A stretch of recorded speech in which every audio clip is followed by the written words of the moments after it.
বুধবার থেকেই বৃষ্টি শুরু দক্ষিণবঙ্গে। শীত কি আদৌ আসবে? আসার খবর দিতে পারছে না আবহাওয়া দপ্তর।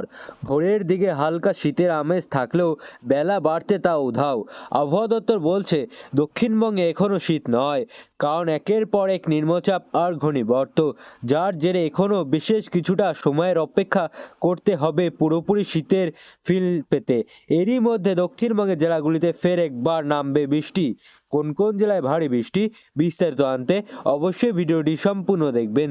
এবং আপনাদের জেলার নতুন নতুন খবরগুলি সবার আগে পেতে চাইলে আমাদের ইউটিউব চ্যানেলটিকে সাবস্ক্রাইব করে পাশে থাকা বেল আইকনটিকে বাজিয়ে দেবেন এবং কমেন্টে আপনার জেলার নামটি লিখে দেবেন। আবহাওয়া দপ্তর বলছে আজ দক্ষিণবঙ্গে সূক্ষ্ম আবহাওয়া থাকলেও আগামীকাল থেকে আবহাওয়ার পরিবর্তন।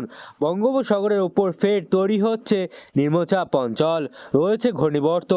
এর জেরে দক্ষিণবঙ্গে সরাসরি প্রভাব না পড়লেও বুধবার থেকে বৃষ্টির সম্ভাবনা রয়েছে একাধিক জেলায়। বুধবার ও বৃহস্পতিবার এই দুই দিন বৃষ্টি হবে। আবহাওয়া দপ্তর জানিয়েছে নিম্নচাপের জেরে উপকূলবর্তী জেলাগুলিতে বাতাসে জলীয় বাষ্পের পরিমাণ বাড়বে, যার থেকে বৃষ্টি হবে। বুধবার ও বৃহস্পতিবার বিক্ষিপ্তভাবে বজ্রবিদ্যুৎ সহ বৃষ্টির সম্ভাবনা রয়েছে দক্ষিণবঙ্গের জেলাগুলিতে, মূলত উপকূলবর্তী জেলাগুলিতে ভিজবে। বুধবার বজ্রবিদ্যুৎ সহ বৃষ্টির সম্ভাবনা দক্ষিণ চব্বিশ পরগনা এবং পূর্ব মেদিনীপুর জেলায়। এরপর বৃহস্পতিবার বৃষ্টির সম্ভাবনা উত্তর ও দক্ষিণ চব্বিশ পরগনা এবং পূর্ব মেদিনীপুরে। শুক্রবার দক্ষিণ চব্বিশ পরগনা ও পূর্ব মেদিনীপুরে বৃষ্টি হতে পারে। শনিবার থেকে ফের বৃষ্টি কমবে, সূক্ষ্ম আবহাওয়া বিরাজ করবে। উত্তরবঙ্গে কোথাও আপাতত ভারী বৃষ্টির সম্ভাবনা নেই। আগামী শনিবার পর্যন্ত উত্তরবঙ্গের সব জেলায় মোটের ওপর সূক্ষ্ম আবহাওয়াই থাকবে। দার্জিলিং, কালিম্পং পার্বত্য এলাকায় বজ্রবিদ্যুৎ সহ সামান্য বৃষ্টি হলেও হতে পারে।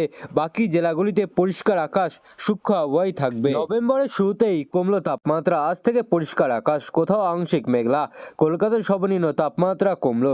পশ্চিমবঙ্গের জেলায় 20 ডিগ্রির নিচে নামলো পারদ, তবে এখনও খুব বেশি পারদ পতন নয়। আপাতত সূক্ষ্ম হওয়ার সম্ভাবনা। শুক্রবার নাগাদ দক্ষিণবঙ্গের উপকূলের জেলাগুলিতে হালকা বৃষ্টির সম্ভাবনা রয়েছে। মৌসুমী ভবনের তরফে বলা হয়েছে পূর্ব মধ্য বঙ্গোপসাগর নিম্নচাপ অঞ্চল সরছে বাংলাদেশের উপকূলের দিকে। মায়ানমার ও বাংলাদেশের উপকূলে সমুদ্র উত্তাল থাকবে। এই এলাকায় মৎস্যজীবীদের গভীর সমুদ্রে যেতে নিষেধাজ্ঞা করা হয়েছে। দক্ষিণ বাংলাদেশের সংলগ্ন এলাকায় এবং পূর্ব মধ্য উত্তর পূর্ব বঙ্গোপসাগরে গভীর মৎস্যজীবীদের যেতে নিষেধাজ্ঞা করা হয়েছে আবহাওয়া দপ্তরের তরফে। বুধবার পর্যন্ত নিষেধাজ্ঞা। পূর্ব মধ্য বঙ্গোপসাগর এবং মায়ানমার উপকূল নিম্নচাপ অবস্থান, এটি উত্তর ও উত্তর পশ্চিম দিকে এগোবে। আগামী 24 ঘন্টা বাংলাদেশ ও সংলগ্ন মায়ানমার উপকূলে অবস্থান করবে।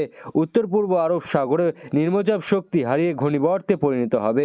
সৌরাষ্ট্র উপকূলের কাছে অবস্থান, পূর্ব বাংলাদেশ এবং উত্তর পূর্ব আসামে জোড়া ঘূর্ণিবর্ত। পশ্চিমী ঝঞ্ঝার উত্তর পশ্চিম ভারতে। আজ থেকে একের পূর্বে উত্তর পশ্চিমের পার্বত্য এলাকায়। দক্ষিণবঙ্গে আগামী কয়েকদিন সূক্ষ্ম আবহাওয়া। শুক্রবার ফের বজ্রবিদ্যুৎ সহ বৃষ্টি উপকূলবর্তী জেলায়। দক্ষিণ চব্বিশ পরগনা জেলায় কিছু অংশে হালকা থেকে মাঝে বৃষ্টির সম্ভাবনা। আজ মঙ্গলবার তাপমাত্রা কিছুটা কমলো। সকালে হালকা মনোরম আবহাওয়া, স্বাভাবিকের কাছাকাছি পারদ, সূক্ষ্ম আবহাওয়া, পরিষ্কার আকাশ, বাতাসে জলীয় বাষ্পের পরিমাণ কমবে। বৃষ্টির সম্ভাবনা কার্যত নেই। শুক্রবার ফের আবহাওয়ার পরিবর্তন, বাতাসে বাড়বে জলীয় বাষ্পের পরিমাণ। বজ্রবিদ্যুৎ সহ বৃষ্টির সম্ভাবনা উপকূলের জেলাগুলিতে। বজ্রবিদ্যুৎ সহ বৃষ্টির সম্ভাবনা বেশি থাকবে দক্ষিণ চব্বিশ পরগনা জেলায়। বাকি উপকূলীয় যে সংলগ্ন জেলাগুলিতে আংশিক মেঘলা আকাশ থাকবে। কলকাতায় আজ সকালে আংশিক মেঘলা আকাশ থাকবে। তাপমাত্রা স্বাভাবিকের সামান্য নিচে আজ। সকালে খুব হালকা শীতের অনুভূত, কোথাও কোথাও হালকা ধোঁয়াশা কুয়াশা। আগামী কয়েকদিন রোদ জলজলে পরিষ্কার আকাশের সম্ভাবনা। তাপমাত্রা খুব একটা পরিবর্তন নেই, স্বাভাবিকের কাছেই থাকবে পারদ। শুক্রবার নাগাদ আবহাওয়া হালকা পরিবর্তন, বাতাসে জলীয় বাষ্পের পরিমাণ বাড়তে পারে। আংশিক মেঘলা আকাশ ও মেঘাচ্ছন্ন আকাশের সম্ভাবনা বাড়বে।